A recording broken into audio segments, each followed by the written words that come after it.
Um, what it basically boils down to in the ABC model for the program review is to answer three questions. This is on page 267 and the preceding pages. The questions are, is the program producing the desired results? Is the program being implemented as intended? Is the program plan appropriate? We're going to look at each one of these in a little bit more detail now. First question, is the program producing the desired results? This is typically done, it can be done at the student level, but the textbook suggests that it's better if it's done at the district level. The assumption here is that all the schools in the district are using the same assessment tools, that you have a district-wide curriculum, and all the teachers are using the same objectives, the same program goals throughout the district. And so those are the assumptions here. Okay, we're just going to make the assumption that that's what we're talking about here. If not, you do it at the school level. Okay, we want to know if the students are actually learning our objectives and our goals. And if you look on page 268 of your book, you'll see that on figure 12.4, we have the ABC School District's Physical Education Evaluation Report. And this is the average percentage mastery by grade and program objective. And with this report, we can clearly identify which objectives students are mastering and which ones they're not. And on the chart there, the highlighted boxes are the mastery targets that students should reach. And the target for this district is that greater than 90% of the students have shown to master the particular target objectives at the end of the appropriate grade range. Now, on the SCIP objective, grade 2, only 55% of the students met the mastery level, so they have a lower rate there. They didn't meet the objective for that. Why didn't those students meet that objective? And so you have to answer that question. You got to figure out why they didn't. If you look at the next page on 269 at figure 12.5, what this chart is, it's multiple teachers by one objective. So you have a class data for one objective for many different teachers. So if you look at the table, you have all the different teachers. You have they did a pre-test, so the class mean entry for each one of these teachers, and the objective here is forehand tennis stroke. Class average, target average, class mean target average. Then the class mean exit is what, when they finished the lesson, retested them, and then what was their scores by teacher. Class mean gain, how much did they improve? Percentage class meeting target. The lowest one there is going to be by Kowalski. Mastery criteria is 7, and percentage of class meeting to mastery about half. And then teacher Brennan had a really low class average, percent mastery, and this kind of tells you how all the teachers in the program, how they did in that one particular objective. And you can look at all the different objectives by using this data. And again, this district level. Next question to look at is the program being implemented as intended? This is done by each teacher, or it can be done at the grade or program level. If it's done by the teacher level, you want to identify or ID areas where students are not progressing and determine why they're not progressing. Now at the program or grade level, You identify larger program problems with several teachers to resolve the problem. Now, like, the thing is, at the teacher level, you want to blame the students. It ain't my fault, it's the students. That may be true, but we need to also look at what we're doing as teachers to make sure it's not just the students' fault, but it's also, do we take some responsibility in that too, as teachers? So we need to determine who is not progressing and figure out why they're not progressing.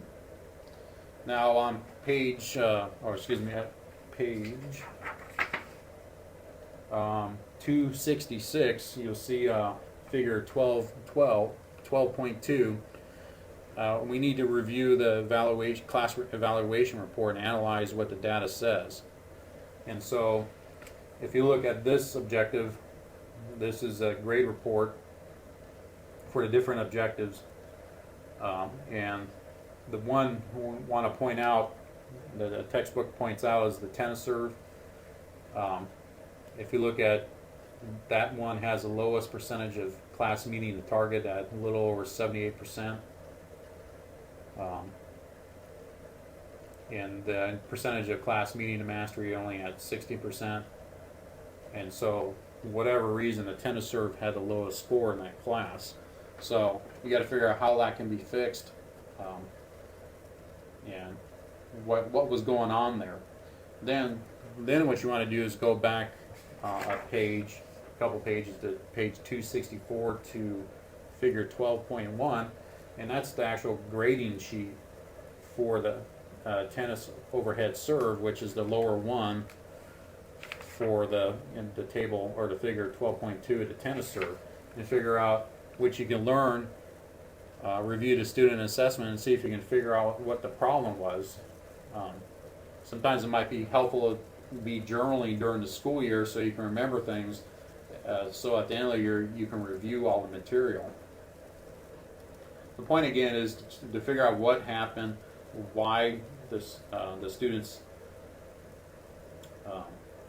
did not meet the mastery level that you had set up. Was it the student? Was it the curriculum? Was it the teacher? What was the problem?